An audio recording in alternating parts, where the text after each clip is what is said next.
Last week, I got an email from someone at the indie studio Dream Tech asking me if I wanted to try out the beta for their action-adventure hoverboarding game. Obviously, I said yes, and this is what happened.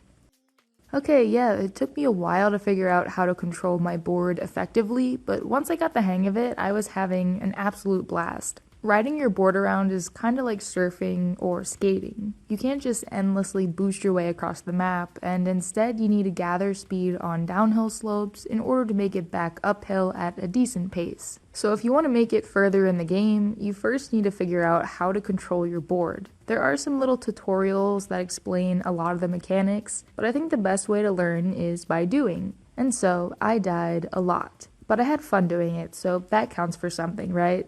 Overrider is a roguelike that takes place way after the collapse of human civilization. Hordes of robots are roaming the earth, and naturally it's up to us to stop them. In each zone, there are different objectives scattered around, some optional ones that'll get you better upgrades, and then the main path that'll transport you to the next zone. Since I'm bad at the game, I like to spend a lot of time cruising around and try to somewhat cautiously wipe out robots one by one, although that didn't always work. About an hour into Overrider, I discovered an upgrade that lets you heal after each trick you land, which was kind of a game changer. There are also basic health and damage stat boosts, a grappling hook, and a glide mechanic, to name a few others. So while I'm still getting the hang of it all, watching the developers' devlogs on YouTube actually helped me understand how to play the game a lot better. Hearing their explanation for why the game works the way it does and what challenges they've faced so far in development has been pretty enlightening. Plus, they have a great sense of humor, and you can tell these people just love making this game and listening to player feedback in order to make it even better.